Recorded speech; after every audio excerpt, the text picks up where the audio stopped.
Matapos nga ang umano'y pakikipaghiwalay ni Sunshine Cruz sa multi-billionaire na si Atong Ang dahil sa mga nalaman nito patungkol sa kawalang-yaang ginawa ni Atong sa mga nawawalang sabungero, kasunod nito ay handa daw na ilabas at isumite ni Sunshine sa NBI ang mga hawak na ebidensya na magdidiin lalo kay Atong Ang. Samantala narito naman ang video kung paano kinilabutan ang lahat sa mga ibinulgar ni alias Tutoy. Sir, tanong ko lang, ilan ba yung pulis na pinag-uusapan natin na sinasampahan natin ang kaso ngayon, kasong administratibo? Yung dalawa to, yung iba, retired na. Pero may kasunod pa to. Ano po ang pinakamataas na ranggo, sir? Pwede ba natin banggitin yung mga ranggo nitong pulis na sinasampahan natin ang kaso ngayon? Colonel Malinaw, Lieutenant Colonel Orapa, Mark Philip Almadilla, Police Major Almadilla, James Aaron Cabillan, PCMS Arturo De La Cruz Jr., PSMS Anderson Orozco Abari, PMS Joey Encarnacion, PSMS Smart Antonio Naguete, PMSG Vishwan Valencio, and PSSG Alfredo Andes, Police Corporal Angel Joseph Martin. Sir, bukod dyan sa mga nabanggit mo na police colonel, meron rin ba na sangkot na regional director o may rango 1-star general? Yes, pero retired na siya, si General Esteban. Kay Sir Kalinisan po. Thank you. Sir, ano po ang susunod na proseso ng NAPOLCOM? Ngayong pinanumpaan na ni alias Toto yung kanyang affidavit. Siguro, una, papasalamat muna kami kay Totoy for coming over. Napaka-importante nung yung affidavit. Noon ka pa nagsasabi ng mga kwento at mga pangalan at ang paglutang mo dito, sinyalis ng iyong tiwala sa National Police Commission. Nagpapasalamat kami sa iyo. Pero kailangan ko lang sabihin na i-evaluate din namin muna yung mga kwentong nilalahad mo sa iyong affidavit. Hindi porkat sinabi mo na sa affidavit, kami maniniwala kaagad. Bibigyan natin ng due process ang lahat ng mga pinangalanan ni alias Totoy. Papadala natin sila ng summons o kaya ng order upang sila ay sumagot din. Tandaan natin na ang instruction natin ay paspasang resolusyon ng kasong ito. Inaasahan ko na ang mga miyembro ng PNP na di umano'y sangkot dito ay sasagot ng karaka-raka din.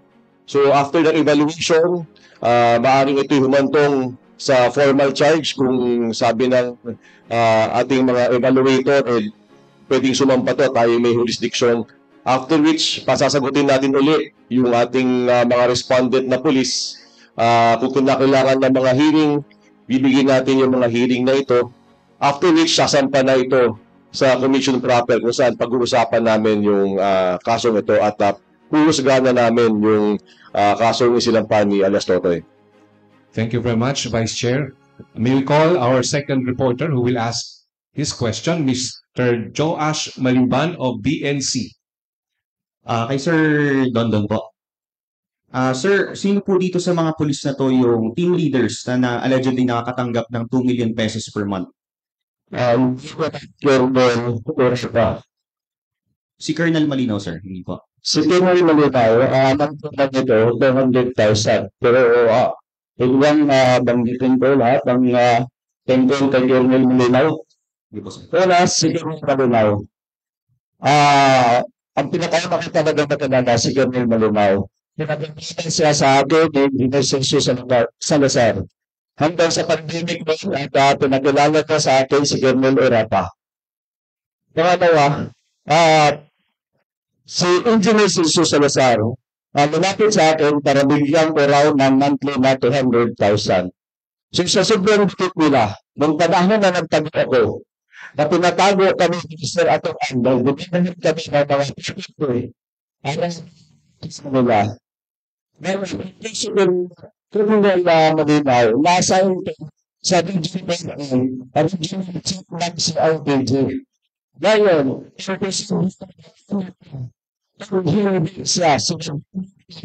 Mr. Atong at may Edwin Salazar, temporary tagulan natin. Ang pinakamasakit dito na ginawa nila sa akin, ang akala siguro nila, isang bahay lang ang pinagtaguan namin, dahil yun yung minalipat mo, dito sa Bidya. Dalawang bahay po yun. So, hindi pa rin natin, kasi may plano lang sila sa akin. Ang ginawa ko, kinunod at pinagpira ko dito sa bahay. Yung time na may kalimutan.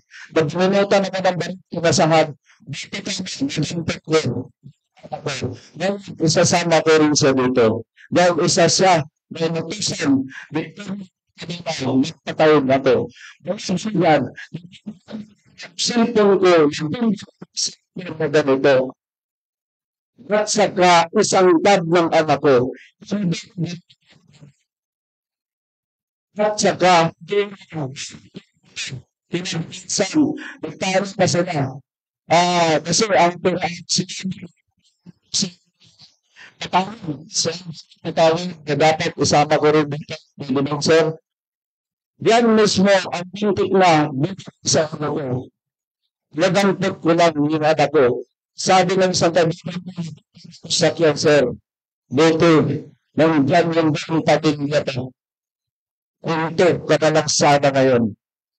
At yung sa atin, dahil sa hanggang minister ato ngayon, siguro, mababa na rin natin. 6 months. Hindi na rin ito.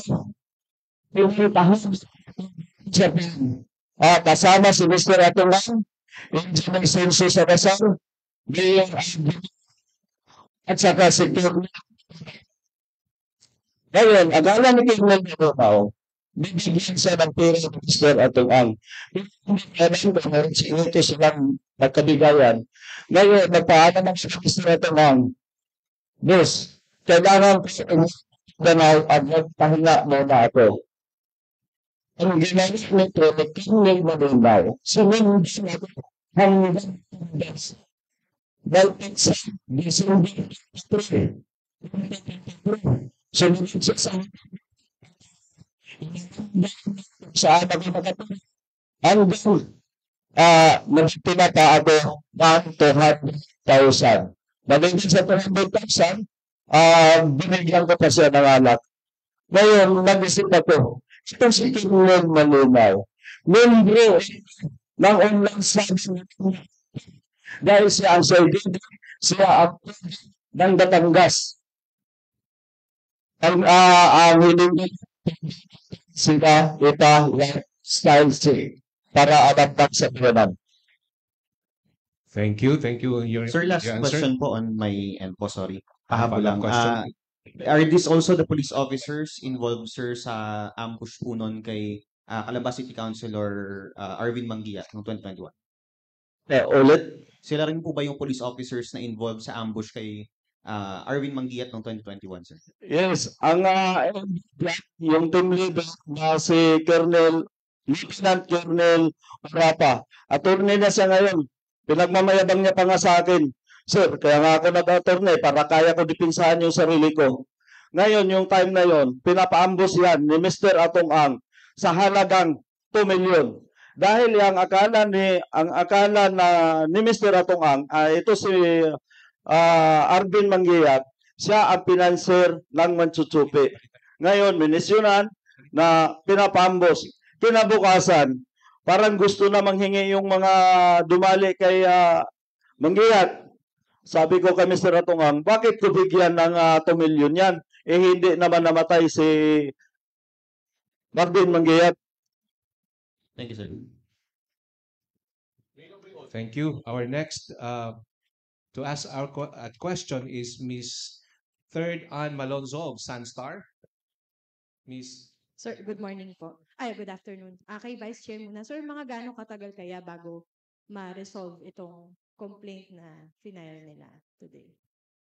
Bago dumating si alias Totoy sa kasaysayan ng Pilipinas, bago siya nag-file ng kaso dito, napansin natin na totoo lang, medyo matagal na mga kaso na napansin. Totoo lang. Pero nung pagsampa natin bilang bagong hepe ng NAPOLCOM, ang una nating order, dapat lahat ng kaso tapos ng 60 days. Pakalawa natin ng order ay lahat ng kasong pending tapos by December 2025. So, base doon sa una nating sinabi na ang lahat ng kaso na bagong darating 60 days. Yung kaso ni Mr. Patidoman, i-resolve natin ng 60 days.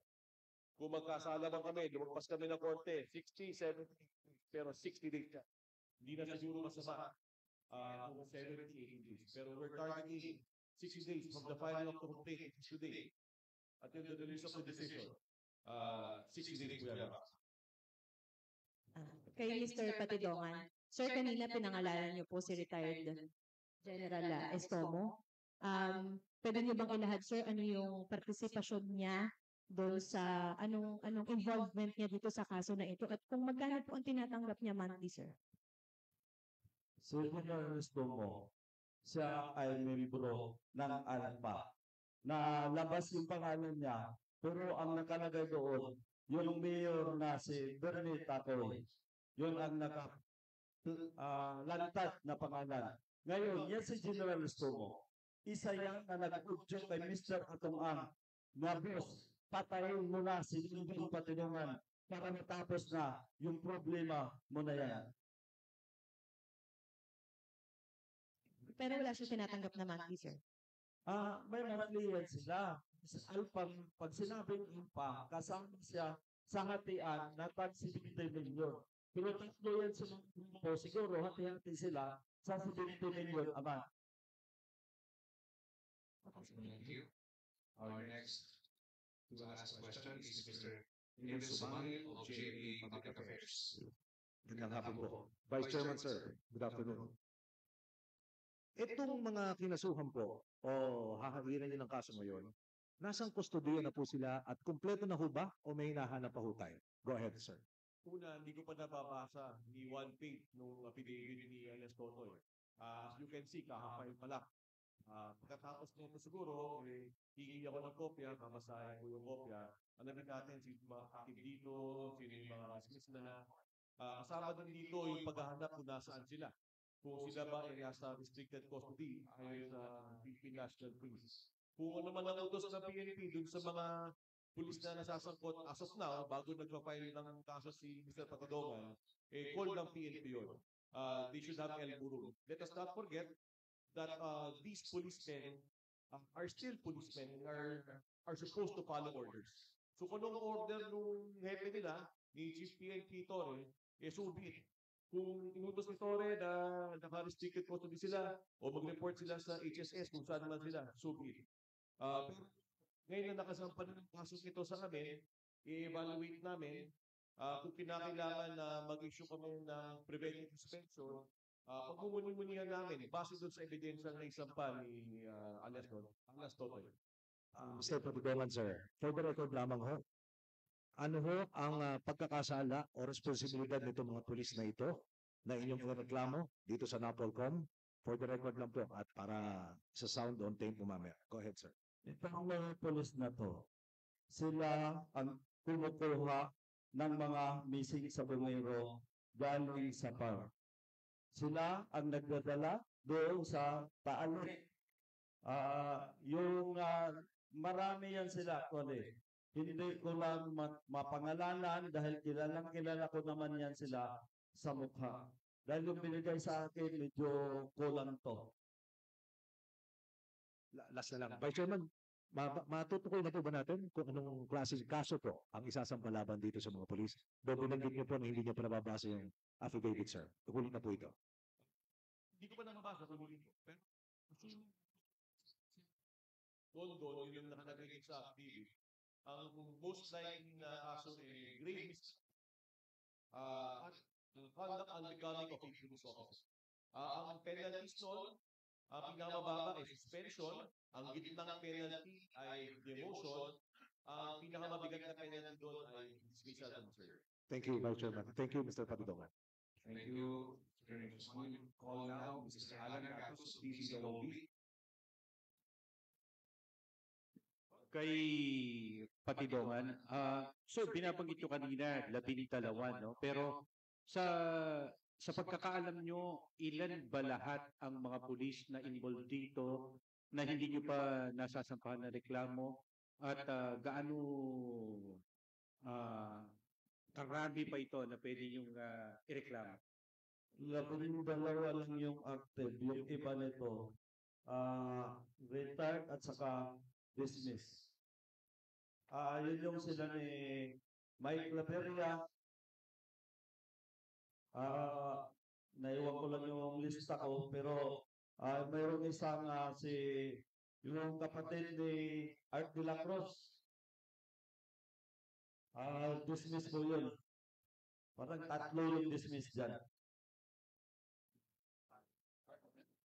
Art de la Cruz, yung police. Tapos yung kasama na yung kapatid niya. Dismiss dito. Doon sa binabanggit nyo na 12 na active, yung hindi na mga active, kung kabuuan ilan lahat to na mga active at hindi na aktibo ng mga pulis? Hindi ako nagkakamali, nasa 30 to. Kulang-kulang 30. Pwede nyo ba mabanggit sa amin kung saan ang assignment, anong particular na opisina ng PNP naka-assign itong mga 30 pulis na to na mga active at mga dating active? Dati kasi ito mga to, isto ng Laguna. Pinamunuan ni Lieutenant Colonel Orapa. Simula noon hanggang sa palipat-lipat sila ng destino, kasama niya lagi yun. Doon sa firearms, kasama niya lahat yun.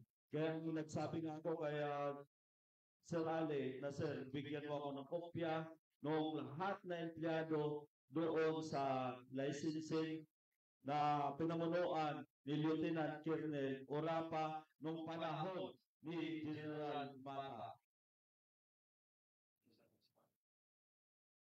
Wala akong idea. Si General Mata na nasa HPG ngayon, yung ba yung binabanggit niya? Oh yes. At saka yung si General Danao. Si General Danao yung OIC noon. Nung na-assign sila sa licensing. Nabanggit nyo itong si General Danao at saka si General Mata. Wala ba kayong alam na impormasyon tungkol sa kanila dito? Wala akong idea.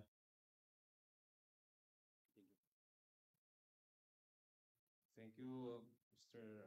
Alan Gatos of DCWB. Now, next in line is Ms. Marlene Padjernos of DZMM. Hello, sir. Good afternoon. Matanong ko lang po kay Mr. Patidongan, kung bukod doon sa mga pulis, may other public official po ba na sangkot dito sa kaso ng Mr. Sabongero?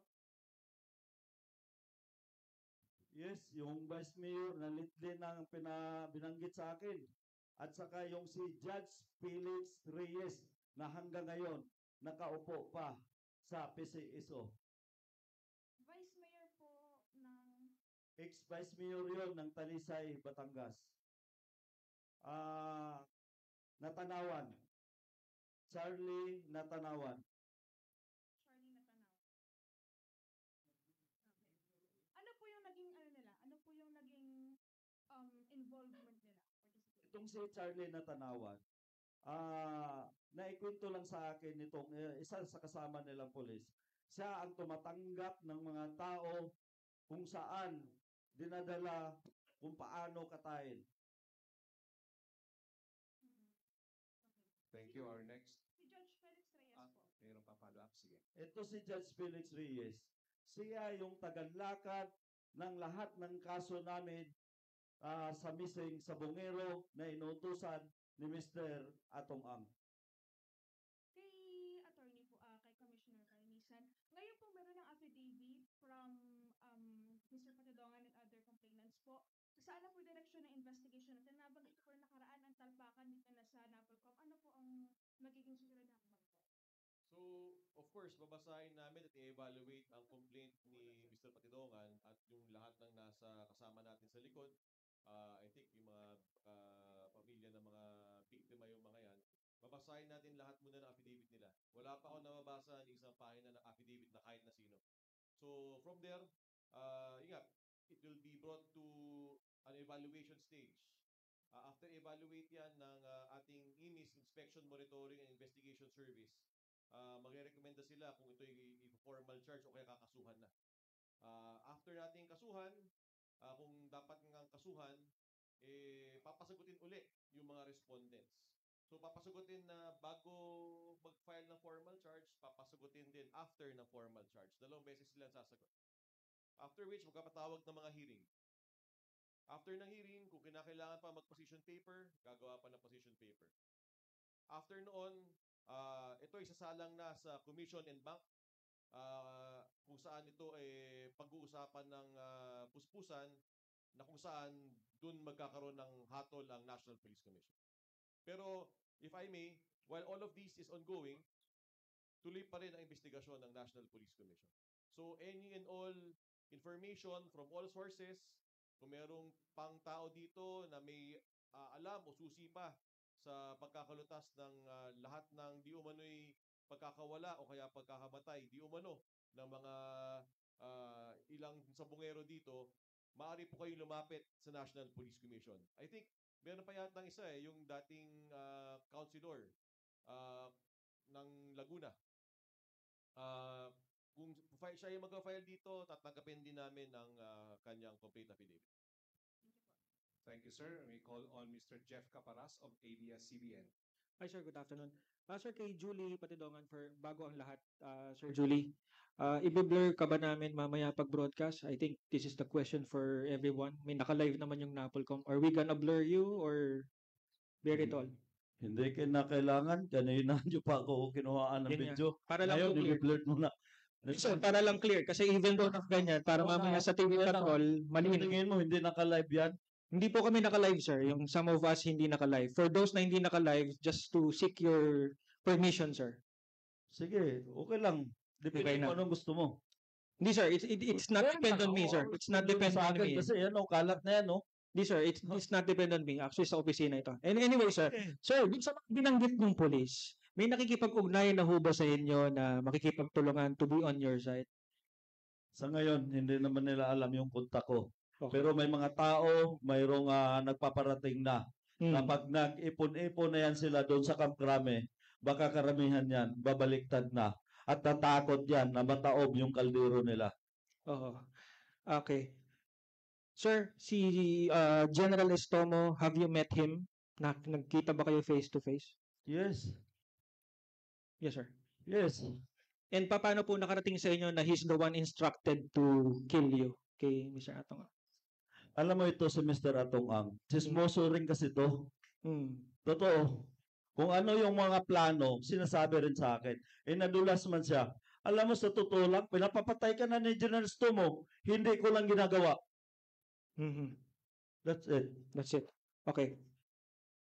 Sir, lastly, Sir Julie, what's next for Julie Patidongan? After this, sir, after NAPOLCOM, what's next for Julie? Siyempre, iligtas ko muna yung sarili ko dahil ngayon nakita na nila kung saan ako 100% pati anino ko hinahabol na ng mga pulis na yan at saka ni Mr. Atong Ang. Sir, with that concern kay Commissioner Kalinisan, sir, are we going to provide security for Julie? And papaano po, sir, ihabol ko na rin. Yung na-mention ni Sir Julie is mga active. May habol po ba ang NAPOLCOM sa retired, specifically yung retired na binanggit niya? Thank you, sir. Thank you very much, Julie. Thank you very much, ko. Una sa lahat, dun sa kanyang security complement. Kung ikaw pa ay nangangailangan na alis totoy ng dagdag seguridad, sabihin mo lang sa amin. Pero naniniwala ako sa kung sino man ang may hawak sa kanya ngayon, hindi ko nasasabihin na siguro, naniniwala ako sa kakayanan ng security unit na yon. Believe ako dun sa security unit na yon. Dun sa usapin na kung may habol kami dun sa mga retired, that is a different story. Kaya nga kinakailangan learning from the past. Pag upo natin dito, we have to learn from the mistakes of old, yung mga pagkakamali nung nakaraan. Kung mabagal ang takbo ng kaso, maaring mag-retire o mag-resign ang isang pulis. Kapag nakapag-resign o nakapag-retire na isang pulis, hindi na natin pwedeng habulin. Kailangan, para makasuhan sa NAPOLCOM, ikaw ay active na pulis para ikaw tumuloy-tuloy yung kaso. Otherwise, we don't have jurisdiction. So sa aspetong makakasuhan pa ba yung nag-retired na pulis ng admin case, ang sagot ay no. Sa tanong na pwede pa bang makasuhan yung retired na pulis, ang sagot ay yes. So ang kaso pwedeng i-file doon ay criminal case. Naniniwala ako sa kasipagan, kakayanan ng ating Department of Justice na sila ay gumagawa rin ng mga lahat ng kaso laban sa lahat ng mga involved. Kung kinakailangan ng tulong ng DOJ at magfa-file kami at kami naatasan, then so be it. Pero again, uulitin ko, tuloy ang investigasyon ng National Police Commission. Kung merong butas at merong hindi na pa nafa-filean ng kaso ng DOJ, ng PNP o kaya ng NBI o other law enforcement agencies, hindi magdadalawang isip ang National Police Commission na mag-file din ng criminal cases.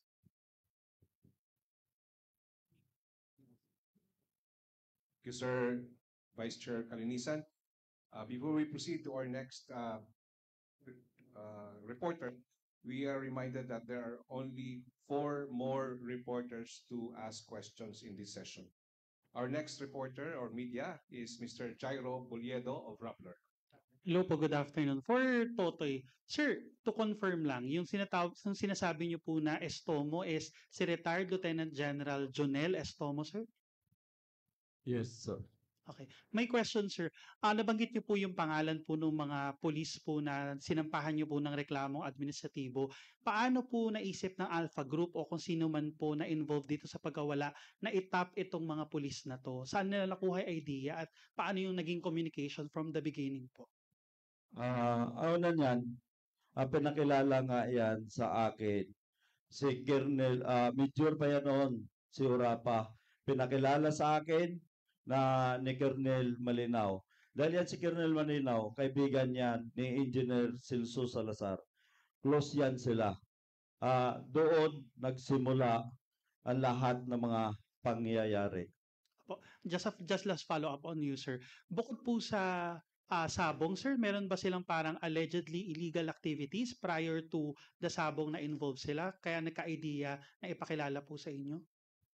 Kasi sila yung tagaligpit sa war on drug noon. That's it. Okay. Just last question po for Viseo Kalinisan. Sir, we understand that this is administrative in nature and yung pinakamataas na punishment ay dismissal from service. Pero paano makakatulong po itong case build-up natin sa admin sa future criminal complaint if ever po na magkakaroon, sir? Thank you. Lahat ng makalap naming ebidensya ay maaari ding gamitin ng iba pang forum. So kung ito ay gustong gamitin ng Department of Justice, then so be it. So at least nagsisimula na ang proseso ng hustisya dito. Kahit admin case lang ito, umuusad na. At makikita na rin natin, magkakaroon tayo ng determination kung involved ba o hindi ang mga pulis na ito. Ayaw man natin pag-usapan, even yung hindi mga pulis, mapag-uusapan dito kasi hindi naman, they were not working in silos. So if the other law enforcement agencies want to use our findings or use our decision, then thank you and so be it.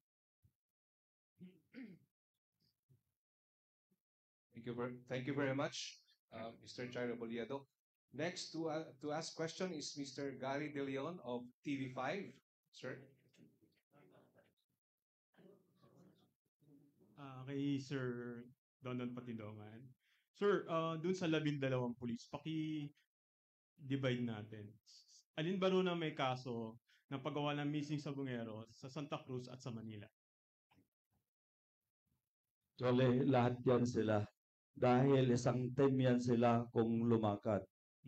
Kaya nga na-delay yung kuha nila sa Manila rin dahil doon po sila nanggaling sa Santa Cruz. Yung kay John Lasco po, kasali rin ba sa Yung si John Lasco, marami-rami ang kumuha doon. Kaya yung iba, hindi ko na namukhaan. Kaya nung magkabayaran, 2 million yun. Kinabukasan, tumawag yan sa akin si Mr. Orapa. Sabi sa akin na, Sir, dagdagan mo naman to ng 2 million. Gawa ng marami kami. So overall, 4 million maliban doon sa binitbit nila na bolt. Kitang-kita naman yun sa CCTV. Sir, yung iba pa kasi sabi mo 108. Ibig sabihin, may mga police operation din na nangyari doon sa 108? Yes, katulad ng sinabi ko, mayroong isang taga San Jose del Monte, Bulacan. Kaya ako nanawagan doon sa kamag-anak, huwag nyo naman patulugin ang hustisya ng inyong kamag-anak. Ngayon, nandito na ako na kayang sumuporta sa inyo o bilang witness para matugunan ang hustisya ng inyong kamag-anak. Lumapit na kayo, mag-file na kayo sa CIDG. Okay, Sir Kalinisan. Sir, ipipresent ba natin in the future itong mga police na pinangalanan na to kung sakasakali man magkaroon man tayo ng initial investigation? Paano po ba? Hindi namin sila ibabalandra. Pero sila ipapasagutin namin. We will not bring them here for a lineup for them to answer your questions. Hindi yun ang karapatang pantao. So, if you want to talk to them, sa inyong kaparaanan, diskarte nyo yun. Pero as far as the NAPOLCOM is concerned, hindi namin sila para ibilad.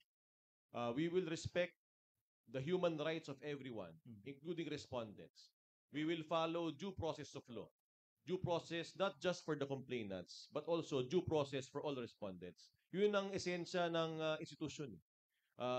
So hindi kami para magkamali doon. So hindi namin gagawin na ibilad sila sa inyo. Thank you, sir. Thank you, sir. Next to ask question is Mr. Val Gonzalez of DZRH. Good afternoon po. Kay Sir Patidongan, sir. Sa University of the Philippines po kanina, may binanggit kayong isang police colonel na kumuha ng 12 cellphone ninyo at yung isa ninyong passport. Pwede ho bang pakipaliwanag sa amin? Paano ito nangyari? Bakit ito nangyari? Para sa ano yun? Ba't kinuha yung inyong cellphone? Hindi ka nakinig doon sa sinabi ko kanina. Yan si Colonel Malinaw. Siya ang hipe ng CIGD noon sa Region 4A. Nung niread ako, kinuha lahat yung cellphone ko na 12, kasama yung tab, kasama yung passport ko, kasama yung pera ko na 1.2 million. Buti na lang, mabait-bait pa, nagtira pa ng 70,000 na ginamit ng misis ko na pang hotel-hotel. Yun lang.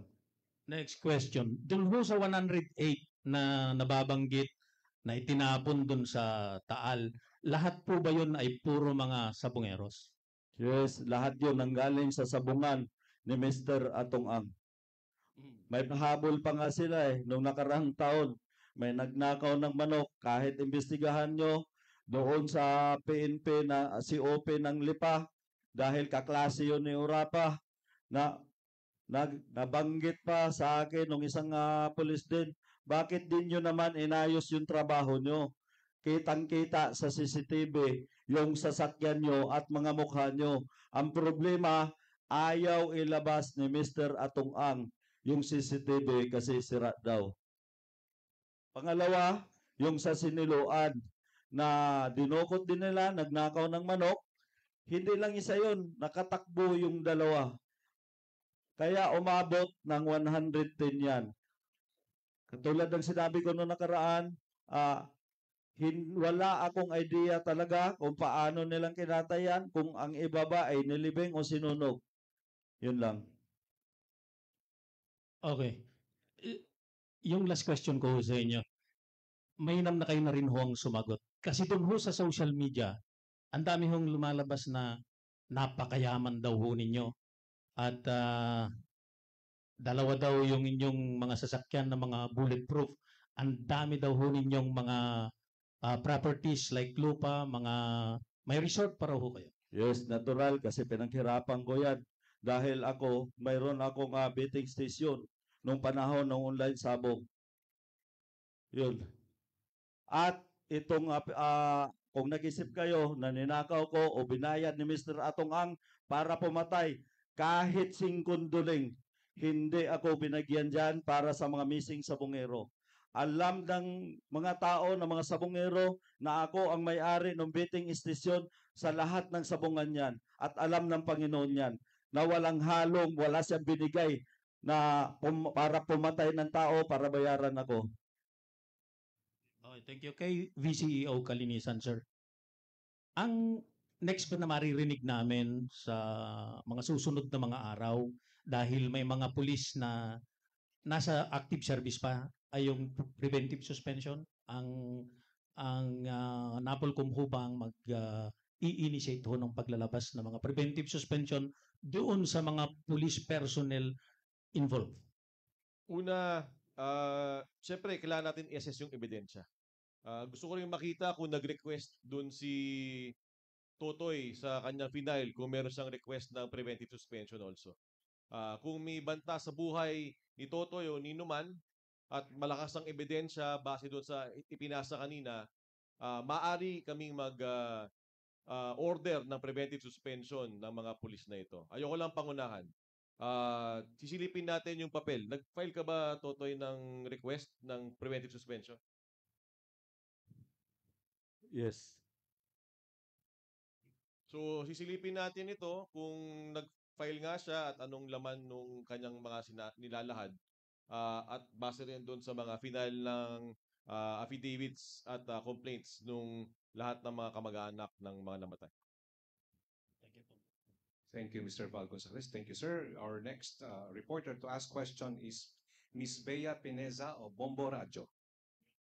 Sir, good afternoon po. First question po, sir, kay Sir Julie Patidongan. Sir, nililink po kasi ng Department of Justice ito dun sa war on drugs, and earlier you said po isa sila dun sa mga lumiligpit sa mga tao na nadamay doon sa war on drugs. Meron po ba talagang droga na involved dito sa kaso ng mga sabongero, or dito lang po talaga siya umiikot sa sabungan? Umiikot sa sabungan, pero itong mga tao na to, yung tagaligpit, sila rin yung kumukuha ng mga drug lord. At mayroon akong alam dyan, wala naman na yan sa missing sabongero, hindi ko na babanggitin at baka kung saan na naman tayo mapunta. Mayroon akong isang idea, bahala ko na banggitin dito na hindi mo na sa social media.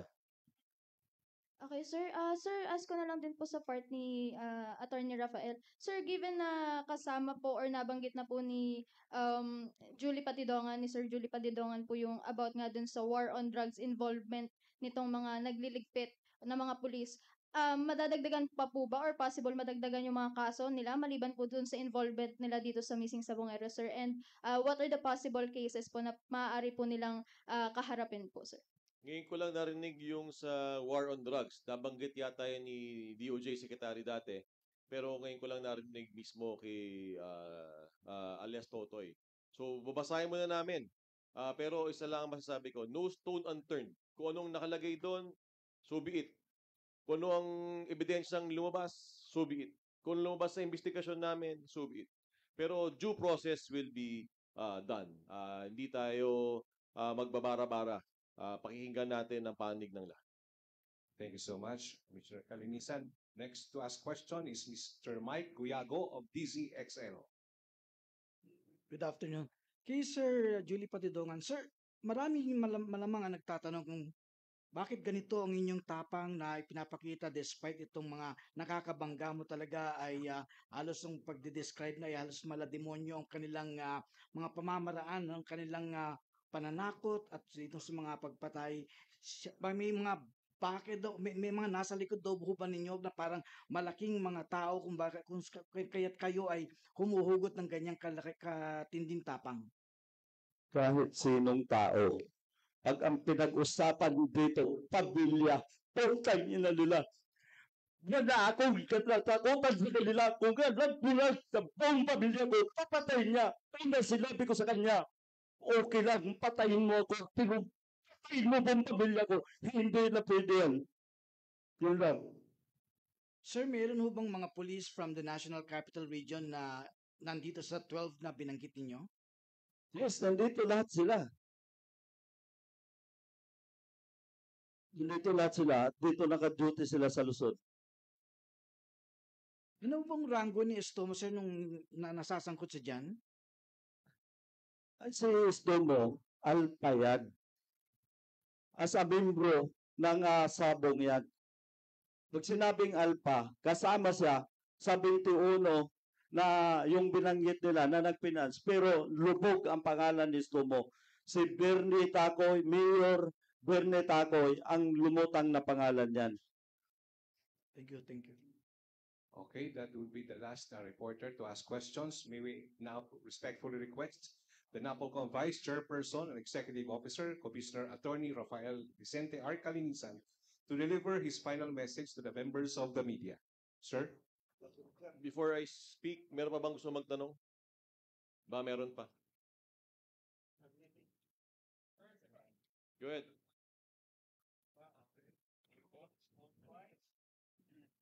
Going once, going twice. Meron pa tayong pahabol. Sir? Okay, go. Yes, hi, good afternoon. Dano Tingkongko, GMA Integrated News. Sir, just for clarification and for record purposes, sa hanay ng mga pamilya, ilan yung may formal na final na complaint affidavit? Just for record. Hindi ko pa ho nakikita. Wala pa. Hindi, ilan? Wala pa ako ng idea Wala kung pa. ilan, kung ano mga pangalan. First Alright. time to see all of them. First Okay. time. And also kung meron pong kamag-anak ko na merong gusto kong sabihin o may bigay na mensahe para sa publiko. Thank you.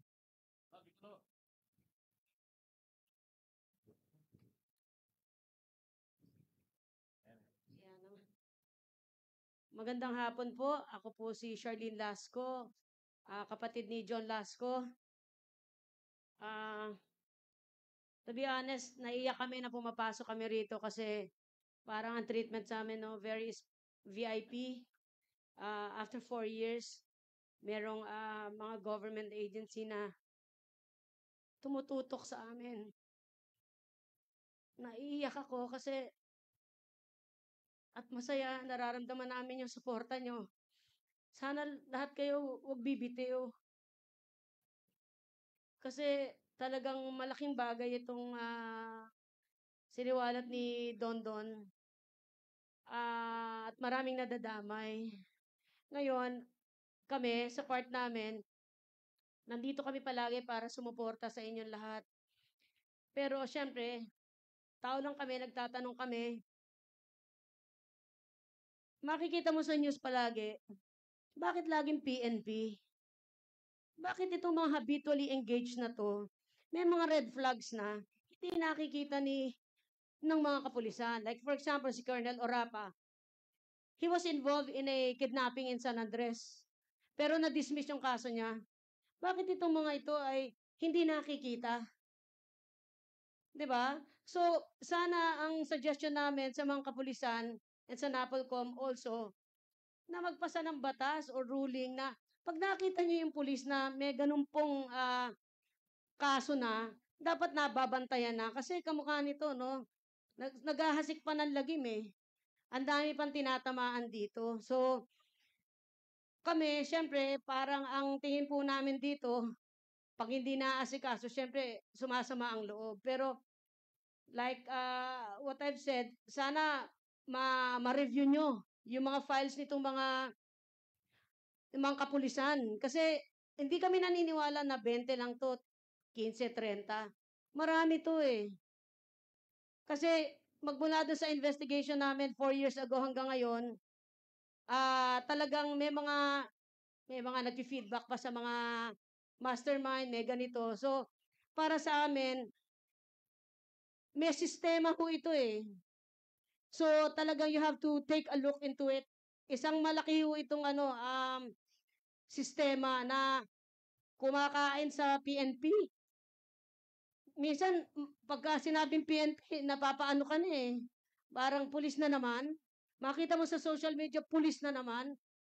Ano kaya ang pwedeng gawin ni General Torre at saka ng NAPOLCOM para naman makabawi po? Bukod dito, sana naman ho talagang magpasa ng batas kayo na kung pwede, strike one pa lang, tanggal na sa serbisyo. Sana ganun, di ba? Para hindi na pamarisan, hindi na tayo magdalawa, hindi na tayo magtatlo. So, yun lamang po yung hinihiling namin. And sana po, magpatuloy po kayo na talagang fair and just na review dito sa kaso na to. Kasi, hindi siya biru-biruan. Sana wag na hong pamarisan. At sana wag tayong, kahit ma'am, I'm sure may kakilala nyo yung iba, kumpare.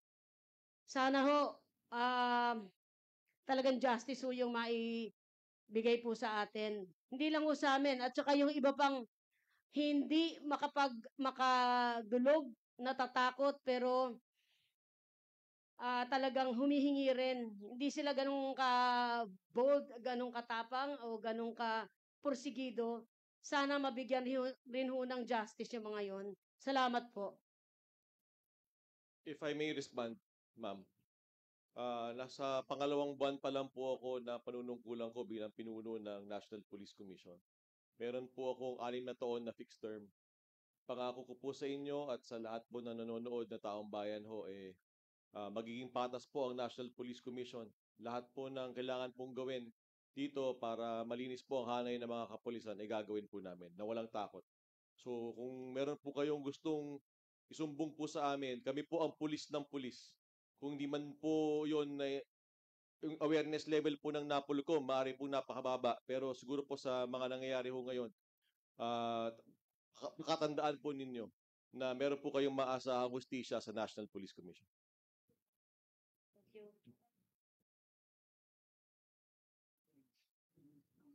That being said, may questions pa bang iba? Kung wala na, papasalamat ako sa inyong lahat. Don, salamat sa inyong lahat. Maraming salamat sa inyong tiwala sa National Police Commission. Lahat ng tao dito sa NAPOLCOM ay naniniwala sa hustisya. Mula ng pag-upurin natin, naniniwala rin tayo sa swift justice. So gagawin natin ang lahat to uncover the truth. Huwag kayong mag-alala. Gagawin natin ang ating makakaya. Sa lahat ng respondents din dito, huwag kayo rin mag-alala. Kung kayo ay inosente, aabsueltuhin namin kayo. Pero kung kayo ay nagkasala dito, wala tayong pag-uusapan. Magiging patas ang proseso ng NAPOLCOM. We will hear you out. Pero at the end, justice will prevail. Maraming salamat po. Itong Isabong ay isa multi-billion peso industry. Pero alam natin sa lahat ng mga stakeholders dito sa Isabong, kahit na gaano kalaking pera mawawala sa inyo, ang pera po ay marirecover yan. Pero yung buhay ng mga nawawala ngayon, as for the record, according to official records of the PNP, meron na silang 31 na missing persons. So itong buhay ng 31 na missing persons na ito ay hindi na maibabalik kung ito'y inyong kinitil na. Kaya doon sa mga suspect, sinong gumawa nitong krimen na ito, I just hope na kung buhay pa yung mga kinidnap ninyo, tinago ninyo, sana i-release na ninyo para makabalik sa kanilang pamilya.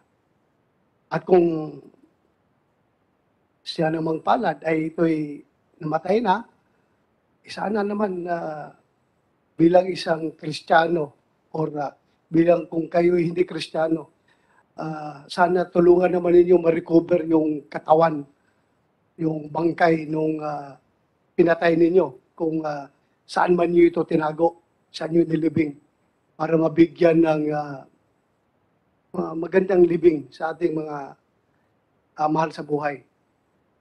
So, you can run, but definitely you cannot hide from the long arm of the law. Mahuhuli at mahuhuli kayo. Sa laki ng krimen na ginawa ninyo, 39 na tao itong nawawala, hindi po pwedeng walang magdidemonyo sa inyo dahil kayo ay mga demonyo na dati. Didemonyohin kayo na makasama ninyo at ito'y siguradong lalabas ang katotohanan. Kaya sana yun lang ang apel ko sa inyo. Kung may buhay pa, i-release na ninyo para makabalik sa kanilang pamilya. At doon naman sa investigating agencies, particularly the PNP, 39 missing persons is too huge a number. At kahit isa man lang na kaso, parang wala pa tayong nakitang na-resolva. Alam ko meron kayong progress sa inyong investigation. Yun nga lang, I cannot completely blame you dahil ang pagkakaalam ko, nung sumabog itong kaso na ito, dito lang napabigyan ng pansin itong kinukonsider natin na case number 1, yung nawawala yung January 13.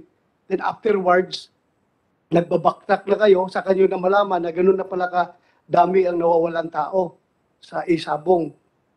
So, I am urging you to please double time your effort dahil baka may ma-recover pa tayong buhay dito. At alam po ninyo,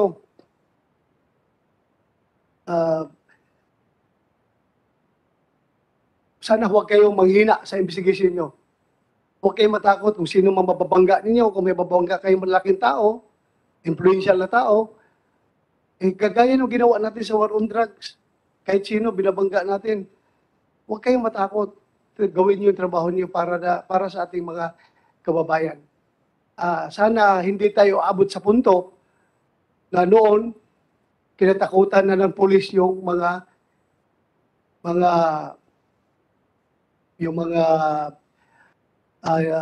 drug lord. Nung nawala yung mga drug lord, baka kinatakutan na naman ngayon ay mga gambling lord. Sana hindi mangyari yan. At alam kong hindi kayo papayag na gano'n because kayo ang Philippine National Police. Wala makakaharang sa ginagawa ninyo. Kaya double time your effort, bilisan yung trabaho ninyo dahil ang buong bansa ay nakatingin sa inyong ginagawa na sana mabigyan ito ng solusyon. Doon naman sa mga relatives sa mga biktima, mga mahal sa buhay, ako po'y nakikiusap sa inyo na huwag kayong matakot mag-share sa amin ng impormasyon leading towards the resolution of this case. Sana, kung meron kayong tinatago dyan na impormasyon, i-share na niyo sa committee na ito para makakatulong yan sa investigasyon. Huwag po kayo matakot. Nandyan yung PNP to protect you. Hindi kayo papabayaan yan. Huwag kayo matakot kung kahit sinong mabanggain ng PNP, hindi yan sila atras. At doon naman sa ating mga kababayan, ngayon nakikinig, I would like to advise you na bantayan ninyo mga mahal niyo sa buhay. Dahil grabe na itong addiction na nagagawa ng isabong. Ang isabong ngayon ay hindi kagaya sa tradisyonal na sabong na kung saan nagkakaroon natin ng sabong tuwing linggo, tuwing may official holidays, or tuwing may pista. Ang isabong po ay 24/7. At the comfort of your bedroom, makakasabong ka, makakapanalo ka, or matatalo ka. Isang pindot lang ng cellphone through GCash and PayMaya. Yun na, boyla. Panalo ka na or talo ka na. Kaya hindi mo alam sa kakasabong mo, nalibing ka na pala sa problema. Ang laki na ng utang mo. Dahil nga, nandun ka na nakahiga sa higaan mo. At ang masama pa dito, yung may mga bata pa na na-involve sa isabong na hindi naman dapat. Dahil hindi naman nila online ito. Hindi nakikita kung sino yung nagbibit physically. Kaya hindi natin malalaman. Kaya tanggap ng pusta. At mayroong mga instances na alam natin, may mga bata na nagpakamatay dahil dito. Mayroong ng mga pulis mismo na involved sa krimen, nagnanakaw, doon galing ako kahapon doon sa Oriental Mindoro, May isang pulis doon na nahuli na pumasok sa hardware, nagnakaw. At nung tinanong ng chief of police, bakit ka nagnakaw? Kalaki ng sweldo na pulis. Sir, nalulung po ako dito sa Isabong, sir. Hindi na ako makabangon. Kaya nagnakaw na ako. At meron pa ng hold up na pulis. Dahil dito. So, 7-Eleven, sir, di ba? Hold up. So, isipin niyo yung pulis na napakalaki ang sweldo, sila yung otoridad nakagawa ng krimen dahil sa pagkalulong sa Isabong, dahil sa addiction sa Isabong, how much more yung ordinaryong tao na walang stable job. So, ito'y dapat natin pagtutuunan ng pansin talaga kung paano natin ma-address yung addiction ng Isabong. And itong pagdinig na ito, ang purpose naman talaga nito is kung ma-recover pa natin yung mga tao na nawawala at matukoy natin kung sinong may ang mga salarin. Of course, through the efforts of our law enforcement agency, ipe-pressure natin sila na gawin nila yung kanilang sinumpaang tungkulin. At pangalawa, in aid of legislation, na talagang dapat bigyan ng katuunang strict regulation itong Isabong. As I have said, addictive ito at it causes so many social ills. So, dapat ma-actionan ito ng ating gobyerno. Yun lang po, maraming salamat at sana po at the end of this hearing, magkakaroon tayo ng linaw sa problemang ito. At alam kong hindi natin matapos ito, mag-schedule pa tayo ng another hearing dahil yung gusto ko mga resource person na didikdikin ng tanong ay wala dito. So sana next hearing mag-appear sila para lalabas ang katotohanan. Yun lang po, maraming salamat at magandang umaga sa ating lahat.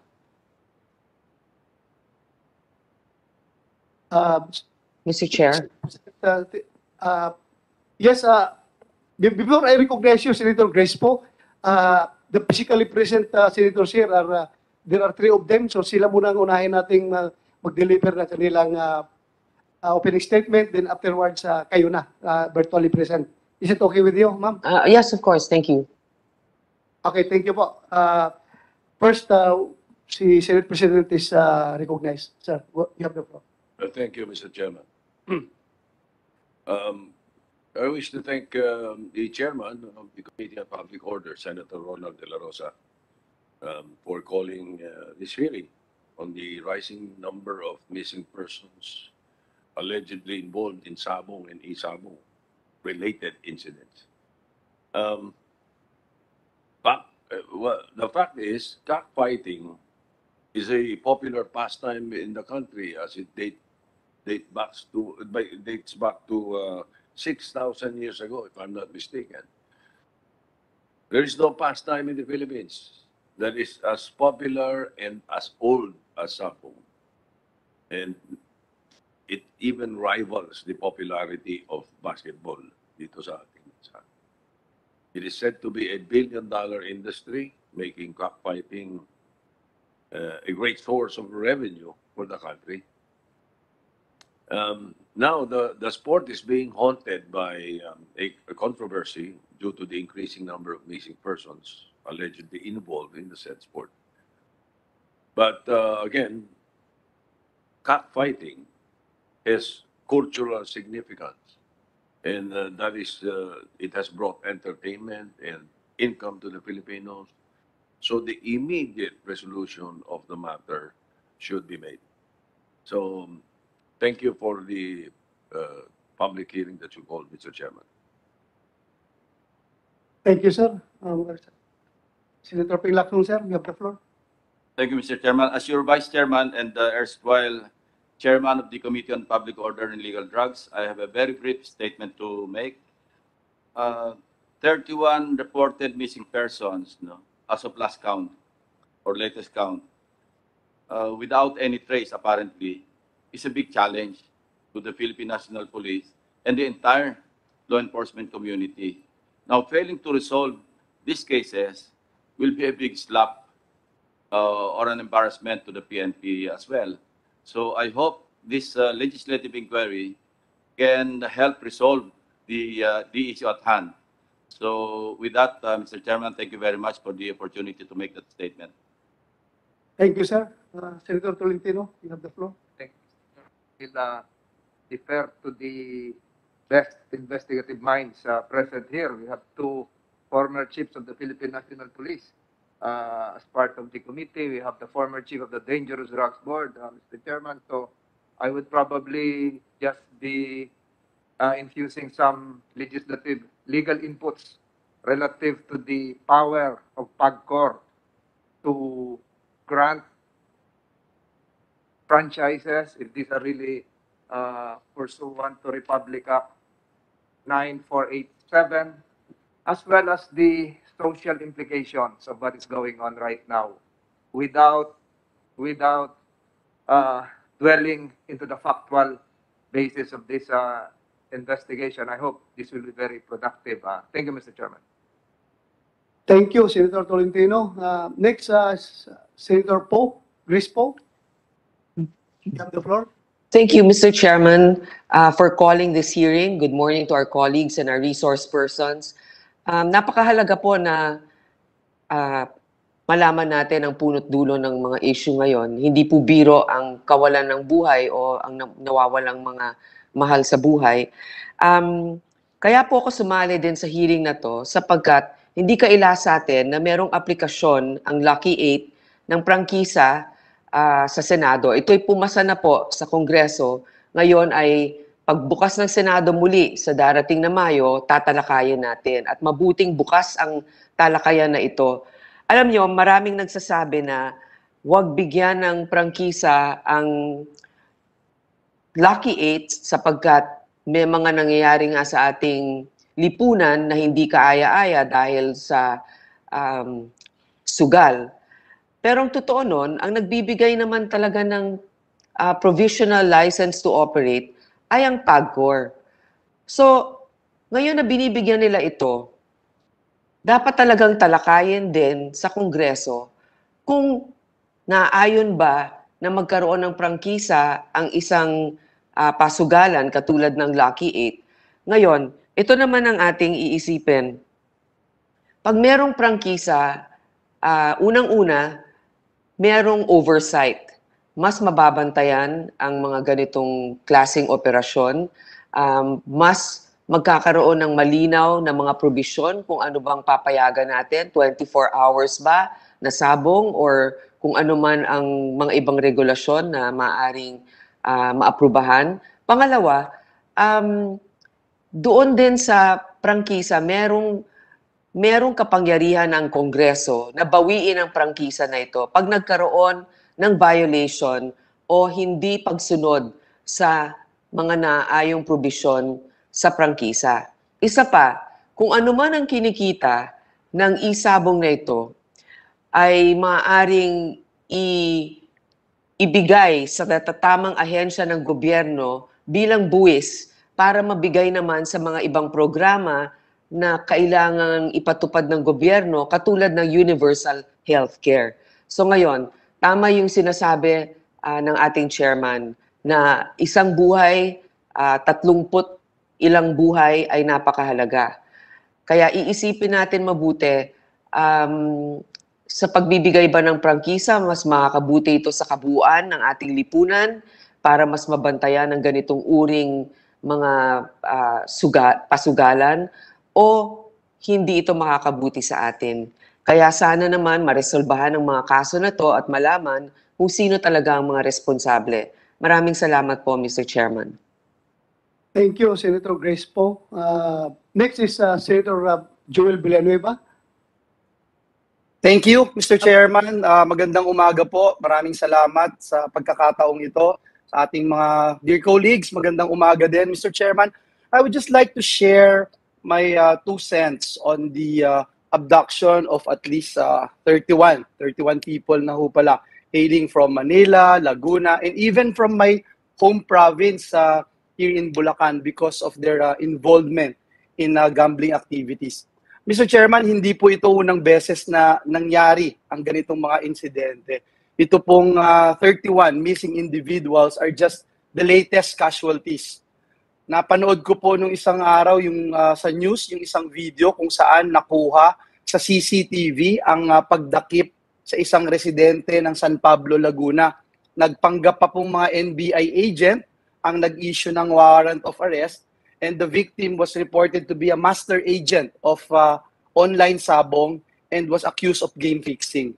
Mr. Chairman, I leave it to the proper authorities to determine the specific motives and reasons behind these disappearances. Ang obvious lang po dito, Mr. Chairman, sa atin, tingin ko, malinaw na malinaw, sanhi ito ng sugal. Sanhi ito ng napakadaming sugal na naglilipana sa ating lipunan, Mr. President. The records will bear us out na nasa kamera pa lang po tayo ay lagi na natin itong pinapaliwanag sa ating mga kababayan kung bakit hindi po talaga makakabuti ang sugal sa ating bayan. Lalo na po itong online sabong. Una, ginoong Mr. Chairman, kabaligtaran po ng lahat ng pagpapahalagang Pilipino ang pagsusugal. How can we teach our youth to be industrious and to take their study seriously if gambling is rampant left and right, or by giving them the false hopes that the game of chance can actually improve lives? Recently, Mr. Chairman, a 19-year-old student in Davao de Oro was arrested by the police after he was unable to pay more than 500,000 in bet money for online sabong.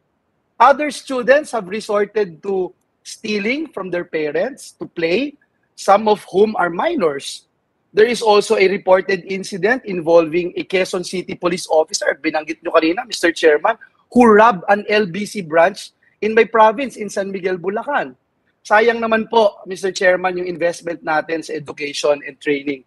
Kung mababaliwala lang din po sa, dahil iisipin na lang ng ating mga kabataan, meron palang shortcut may shortcut sa pag-asenso. Eto, magsugal na lang ako, ba't ako magbabanat ng buto, mag-aaral pang mabuti. May shortcut naman.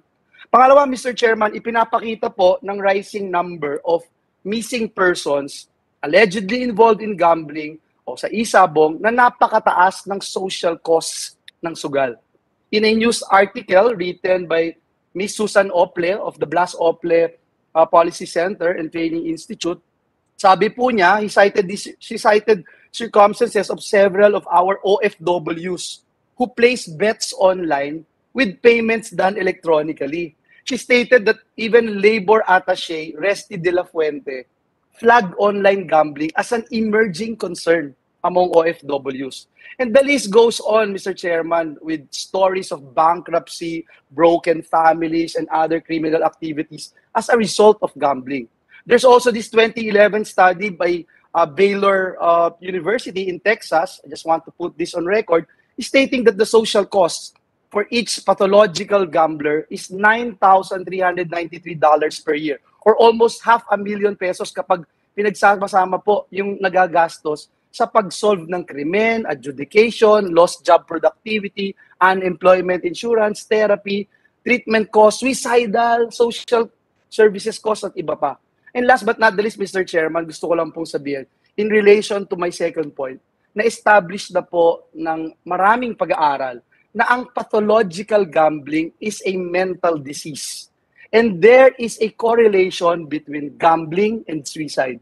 Kahit po ang World Health Organization kinlasify ang pathological gambling na isa pong sakit.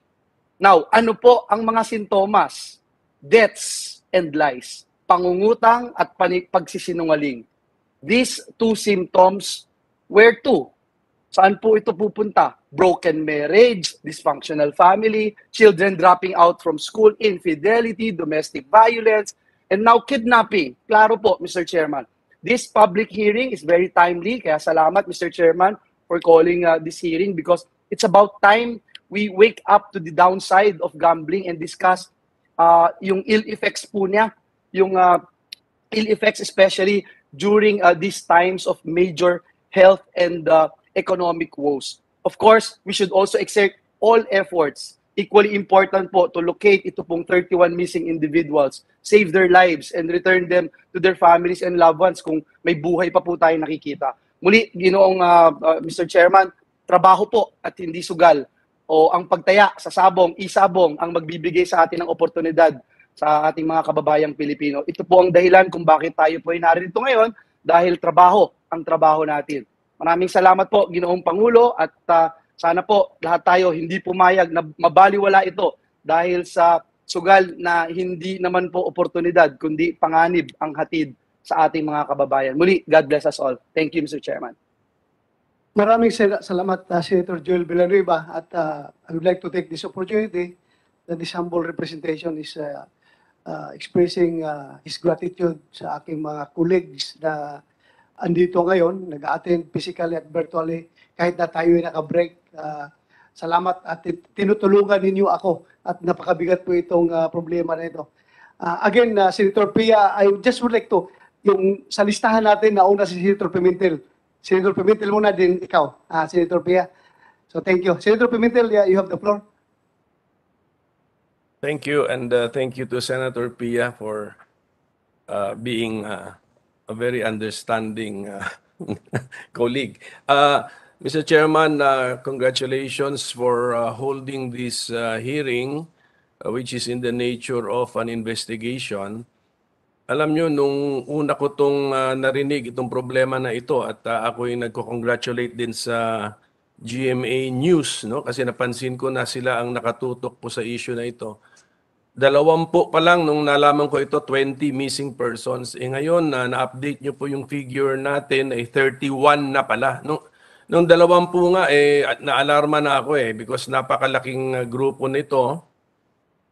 Kung merong isang tao or isang grupo or organized group ang nasa likod nito, pinapakita nila that they are as powerful as our PNP. Napakadelikado na po nito. We cannot allow such a person, a group, or a syndicate to continue to exist. Ngayon, 31 na ang missing person. So, mabuti at yung mga pamilya po nila ay nag-organize na, nagde-demonstrate para po ma-focus yung atensyon ng mga law enforcers and policy makers as well as legislators on this particular problem. Na sa naririnig ko po sa mga opening statements, ang ating sinususpetsahan ay e-sabong. Actually, not the normal physical sabong, but this new way of playing sabong, which is e-sabong. So, tignan po natin kung anong malalaman natin through our hearings at sana malaman natin ang punot dulo nito. But may mensahe na lang siguro natin sa mga pamilya ng mga disappeared, hindi po bibitawan ng Senate Committee on Public Order itong issue na ito hanggat hindi natin malaman sino ang mga nasa likod nito. So I just have one question to the chairman. Sino po yung sinabi ninyo, sir, na hindi present ngayong araw na gusto niyo sanang tanungin? Kaya tuloy magre-reset tayo.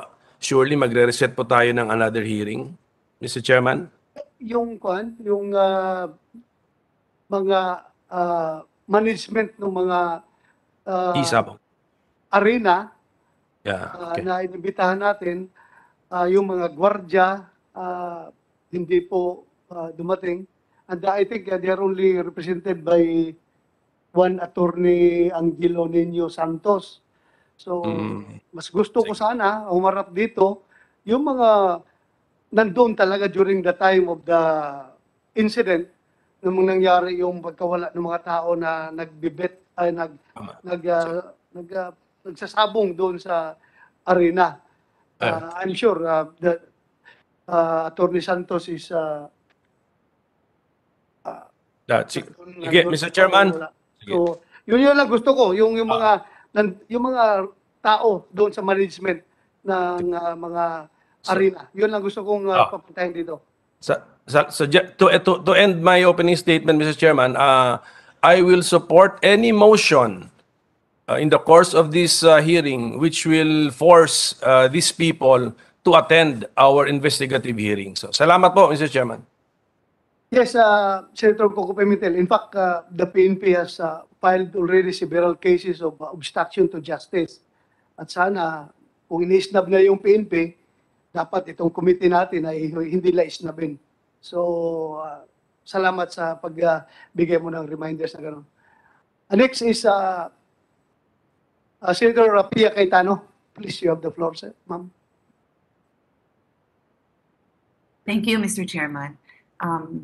I'd like to thank the chairman for taking time to call this hearing. It's a very important matter, and I'd like to say hello to our colleagues since we are not in session. We don't see each other, but a special mention to our colleagues, Senator Lacson, Senator Soto, Senator Joel, who are busy campaigning and yet consider this a very important hearing and are present today to attend. Thank you talaga.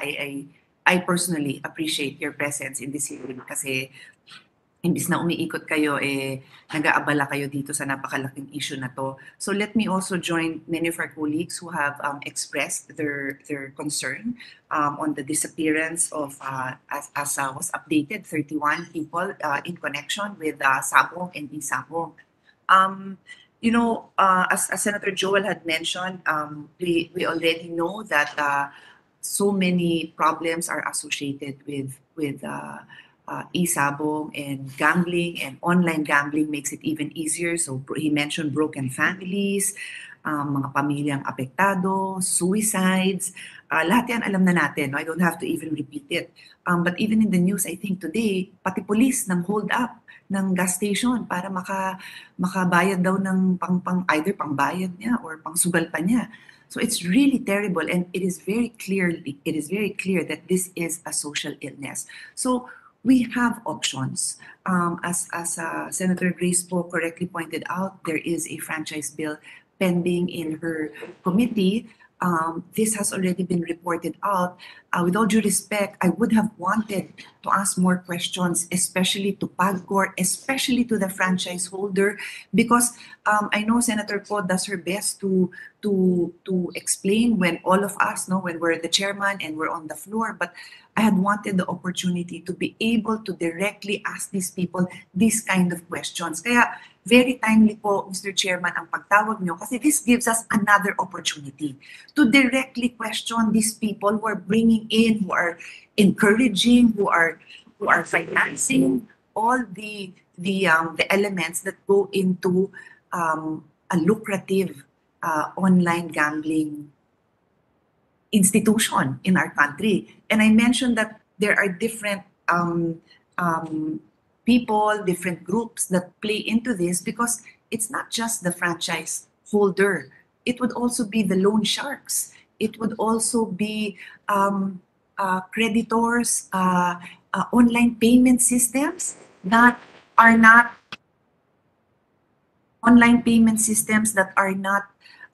doing their job well or which require regulations on our part.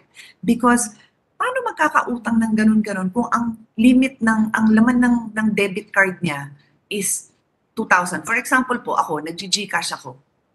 Pupunta ako sa coffee shop, tapos sasabihin ko, ay sorry wala na pang laman yung GCash ko. 50 pesos na lang pala. Tapos, eto yung totoo niyan, magte-text ako sa staff ko, sasabihin ko, pakilagyan mo naman ng pera yung GCash ko kasi literally yung wallet ko, yung digital wallet ko, walang laman. I cannot buy. But how can they gamble? May limits yan, di ba? O anong nangyari ba dito parang mega credit card na to na walang mga limit, na ang limit extend, na kahit yung capacity mo to pay. Because if you're gonna apply for a credit card, they look at your capacity to pay. But pagdating dito sa gambling, wala na ba yun? So there are so many questions, Mr. Chairman, that go into this, and it's so important that we take our time na himayin natin to. The initial concern, of course, is the disappearance, the life at stakes here, the people who have died. Pero sabi nga ni Senator Joel, mga estudyante. So again, I go back, we have a choice. Ang pinag-usapan kanina is nagbigay ng authority ang PAGCOR. That's one choice. We allow PAGCOR to do their mandate and to give authorities left and right. Second, we give a franchise and we put whatever monitoring, whatever check and balances we want. But third, we ban it. We determine as a country that this is not the kind of policy we want for our country. This is not the future we want. I don't have to say the words, Senator Joel said it before me. What example are we giving our children? Okay lang to gamble, okay lang umutang, okay lang magkandasira-sira yung pamilya. We have a choice to make a policy that says this is not okay. And I go back, my last point, if we look at the last few years, we allowed the tax, we passed a law taxing pogos. Sabi natin, we do not want pogos in the country, but given various factors, including the fact that the gambling does not happen in the country, Filipinos are not involved in gambling in the country, then we have allowed it, and we will be taxing the pogos, we will be taxing the employees, and so on and so forth. Yun yung ating source ng revenues for social concerns.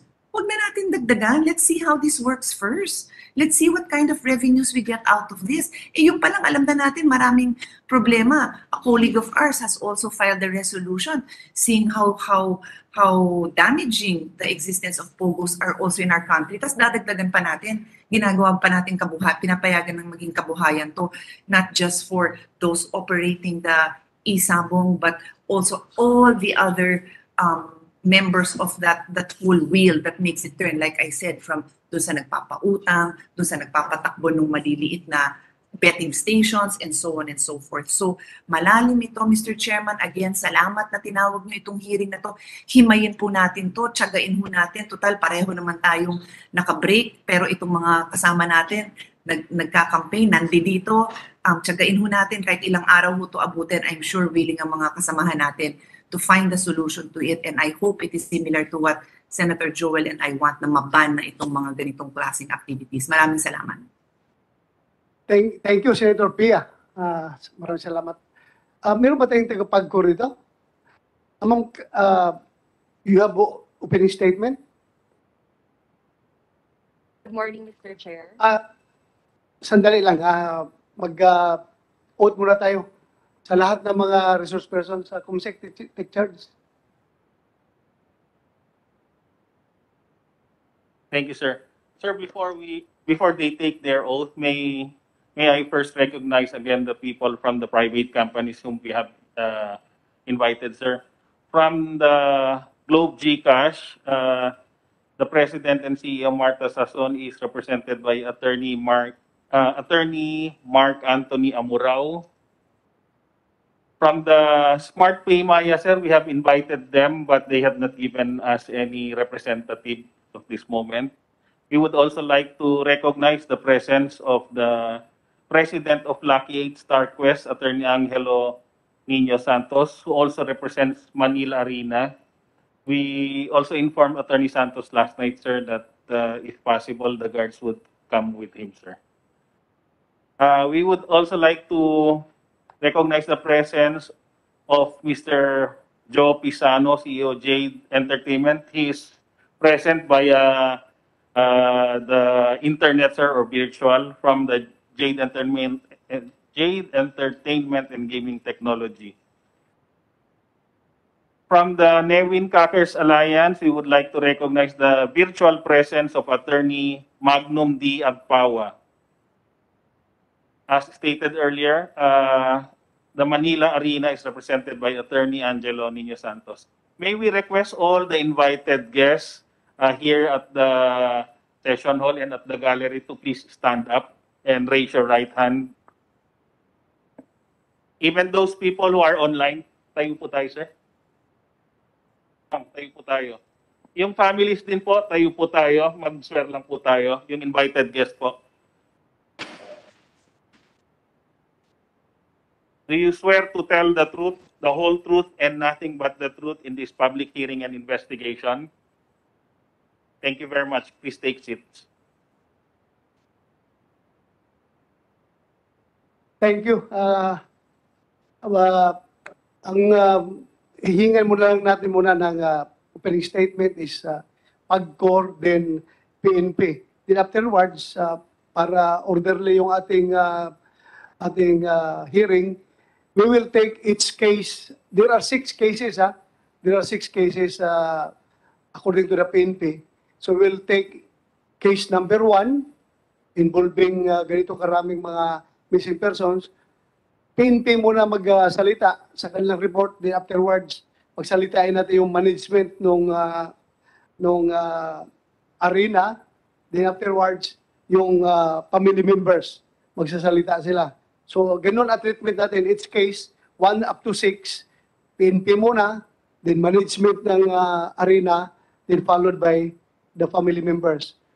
But, yun nga, muna ang PAGCOR, bigay ng opening statement nila, at then followed by the Chief PNP.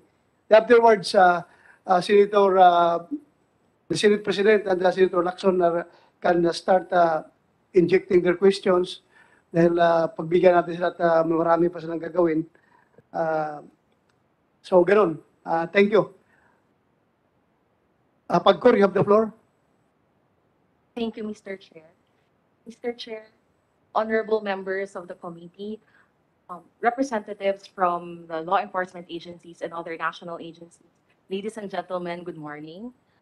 First of all, Mr. Chair, we would like to commit our cooperation and assistance in attaining the ends of this committee.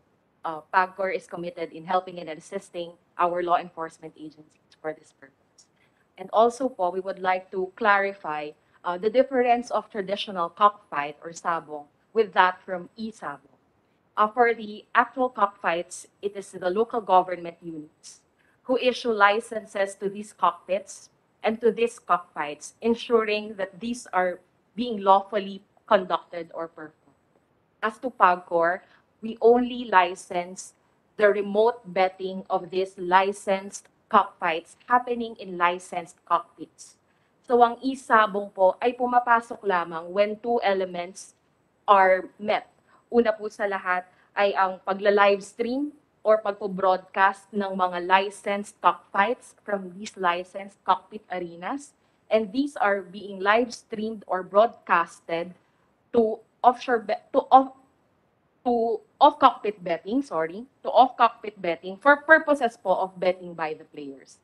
So again, Mr. Chair, we would like to have that clarification that traditional sabong po is different from e-sabong, the latter being regulated and licensed by the PAGCOR. And again, Mr. Chair, we commit to assisting our law enforcement agencies to attend the ends of this committee. Thank you, Mr. Chair. Maraming salamat. Quick question lang. Ilan ba ang e-sabong licensee natin? Currently, Mr. Chair, we have 7. 7. Can you Yes. name the 7, please? That is For the record of this committee, name the 7 licensee. Well, how do you call that? Licensee, franchisee, or what?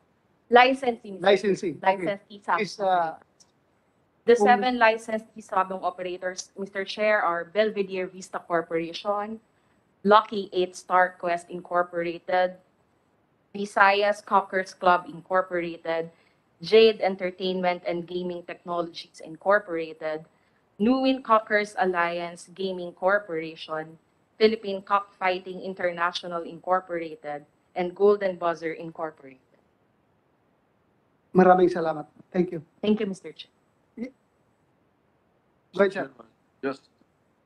Just out of curiosity, out of the 7 licensees, is it only Lucky 8 that is filing for a franchise? From what we are aware of, Lucky 8 po ang dininig ng Senado nitong huli, Mr. Chair. Again, sorry, I did not get that. Again? Lucky 8 lamang po ang dininig na franchise application ng huli, Mr. Chair. But I believe meron pa pong isang pending application, but ang nakarating pa lang po for hearing for the grant of franchise ay for Lucky 8 po. What happens if, let's say, the franchise of Lucky 8 is given? What happens to the 6? It is our position, Mr. Chair, that being granted with valid licenses from PAGCOR, they are still considered valid licensees and are authorized to operate unless revoked po.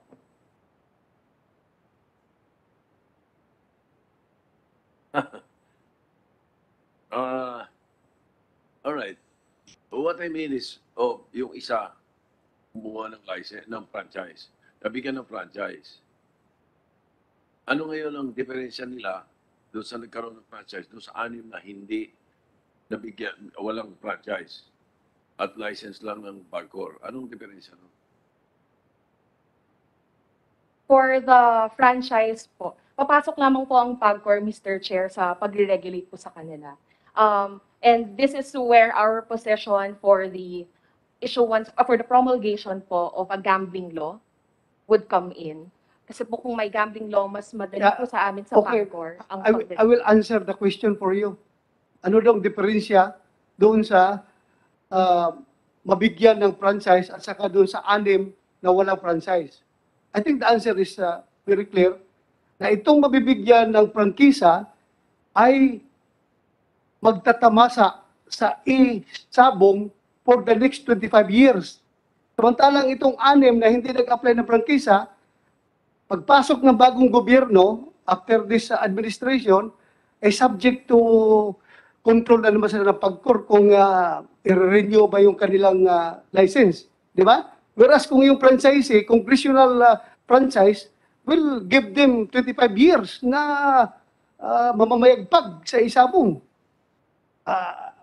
Do you agree with me? Yes, Mr. Chair. All right. So, presently, with or without franchise, pare-pareho sila. Yes, Mr. Chair. Basta pwede sila mag-operate with or without the franchise.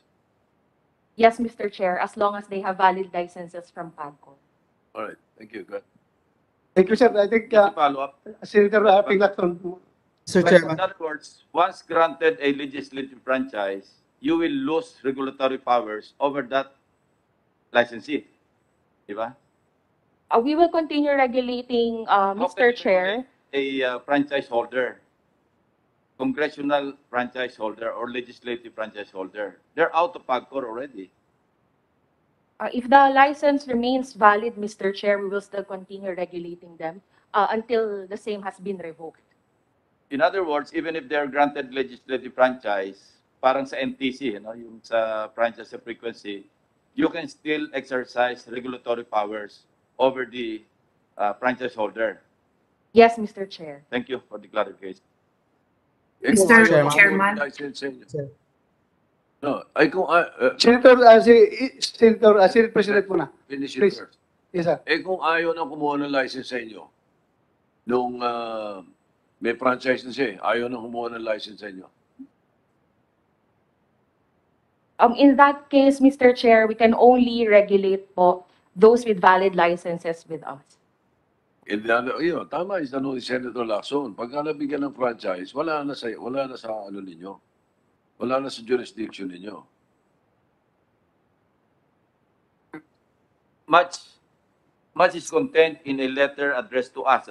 I received that letter from your chairperson, Andre Domingo.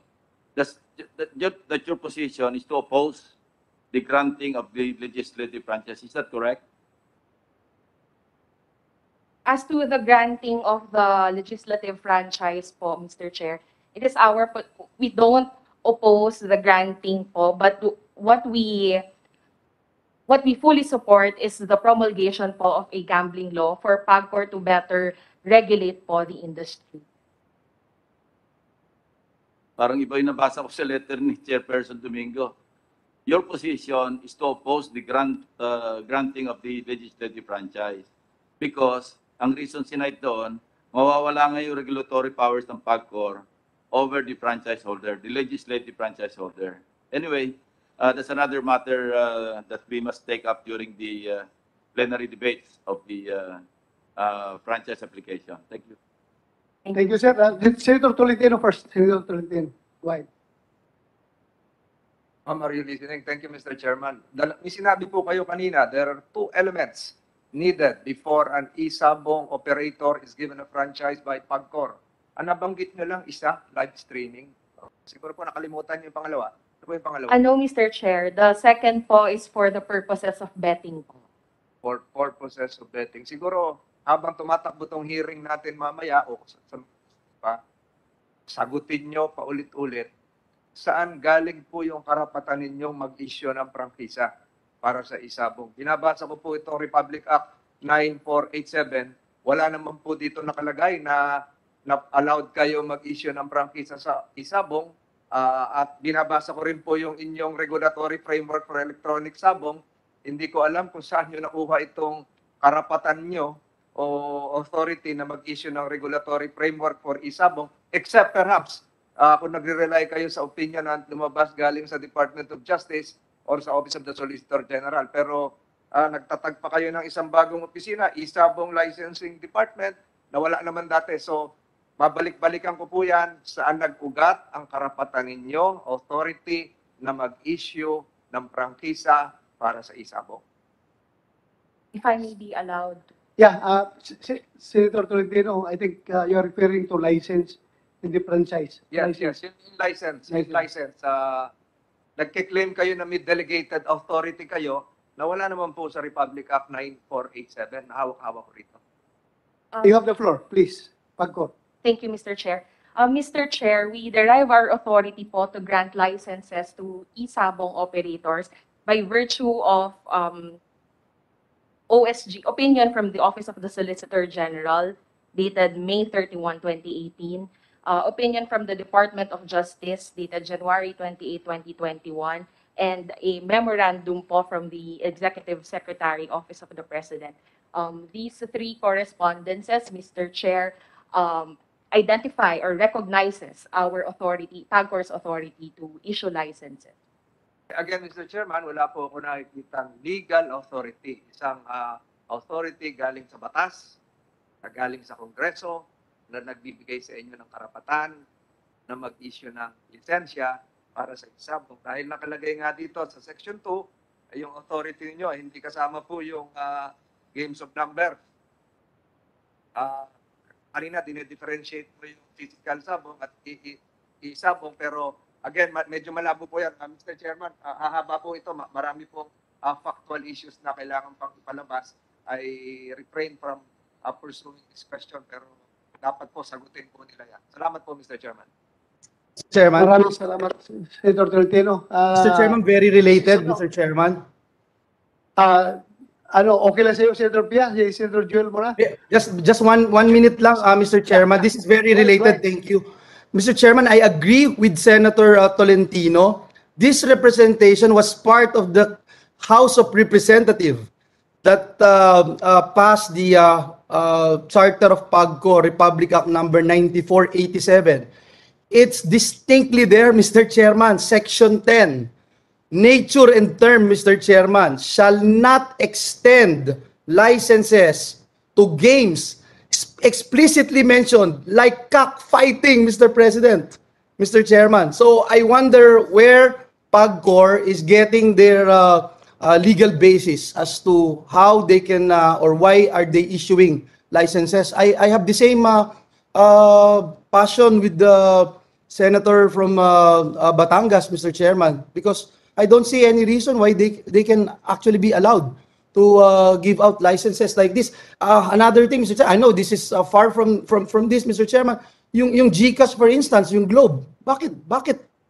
In 2 minutes, pwede ka nang magtumaya ng online sabong, Mr. Chairman.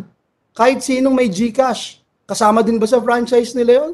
So I'm just wondering, Mr. Chairman, just want to put that on record. Thank you, Mr. Chairman. Thank you, Senator Pia. Thank you, Senator Pia. You have the floor. Yes. Actually, Mr. Chairman, my questions are really just all follow-ups to the questions asked by our colleagues for their clarification. PAGCOR, in response to Senator Tolentino, mentioned issuances or authorities, issuances from SOLGIN, Office of the Executive Secretary, and DOJ.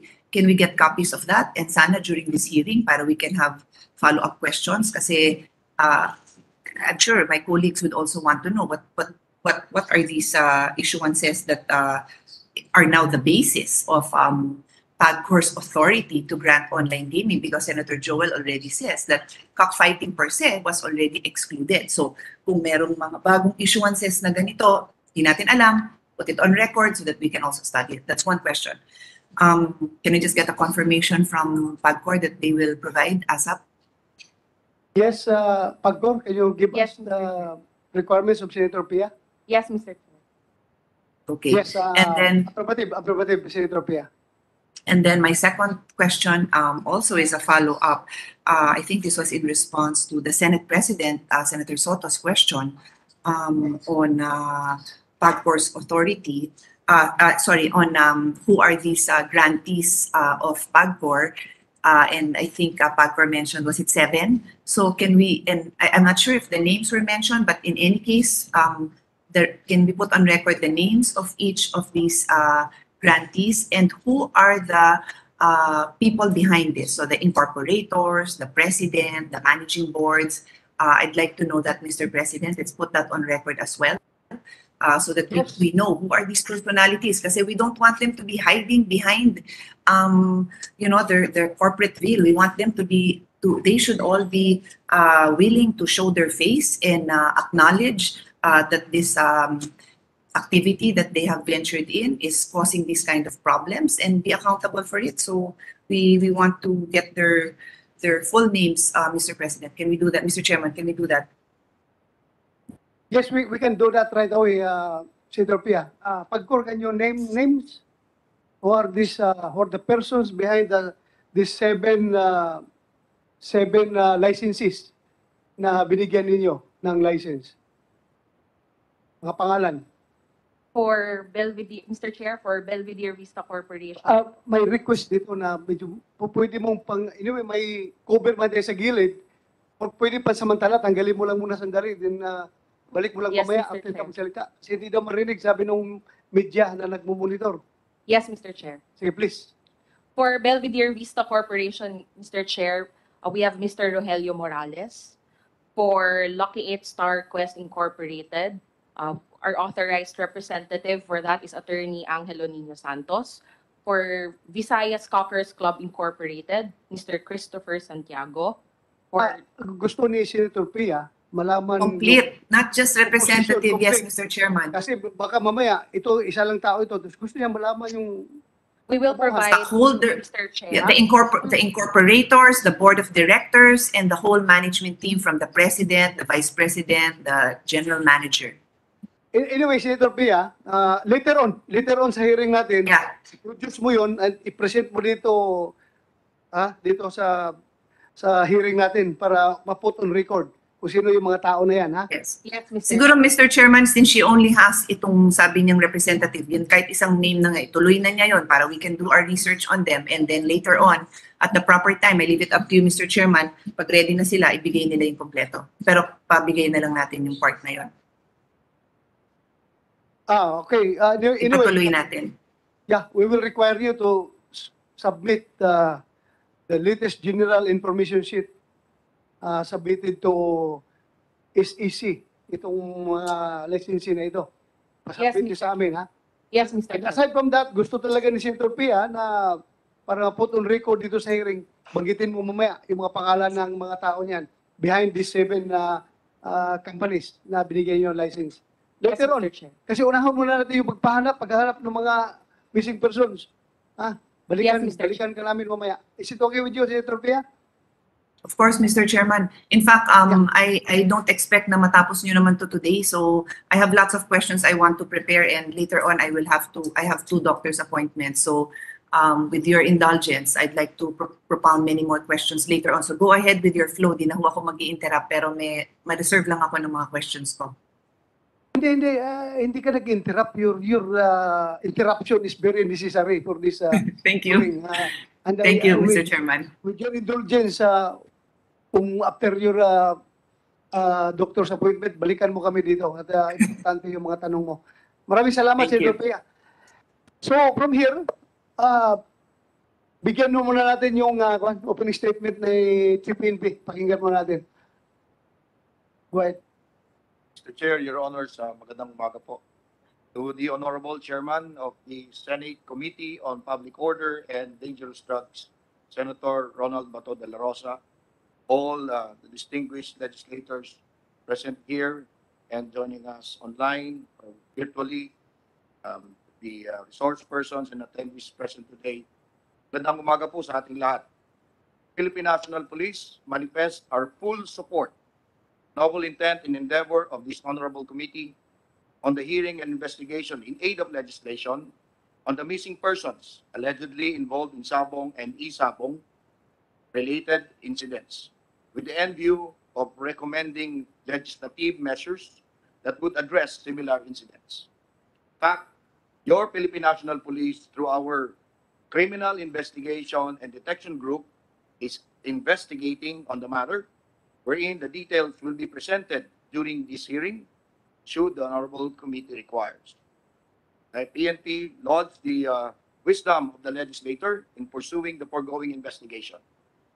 Enforcing the law against criminals and other lawless elements is our mandate, and we hope that with this investigation, witnesses come out in the open so that we could easily identify the perpetrators and hold them accountable for their criminal acts. These numerous incidents in different areas or regions since last year is alarming. And truly, we agree that this is a challenge to the investigation part of law enforcement. However, with some leads and pieces of evidence discovered, eventually we could file the appropriate charges and keep the perpetrators behind bar without bail and bring justice to the victims and their families. On behalf of the entire Philippine National Police, I would like to express our sincerest gratitude to the distinguished chairman and the members of this committee for inviting the PNP to this public hearing and inquiry in aid of legislation to address such problems in the country. This is consistent with existing programs and activities of the PNP. And as one of your law enforcement agencies, we are with you in all the measures undertaken that will enhance the enforcement of our laws, rules, and regulations for a highly capable, effective, and credible police force working in partnership with a responsive community towards the attainment of a safer place to live, work, and do business. Maraming salamat po, Your Honor, and we will be ready to give you the details of the ongoing investigation. Wait. Thank you, Police General Junardo Carlos. Again, my brotherly reminder sa inyo. Number one, bilisan yung investigasyon ninyo. At sana meron ng resolution ito in itong coming days. Alam ko meron kayong mga leads at napakaraming leads yan. You exploit all those leads. Number two, please monitor all our policemen down to the lowest level of command, yung mga police station. Sabihan niyo yung mga commanders ninyo doon na bantayan niyo ating mga pulis at nakakahiya kung sila na naman ay mang-hold up para lang pang isabong. I-account ninyo yung mga tao ninyo para hindi tayo malagay sa kakahiyan. Yun lang. Thank you.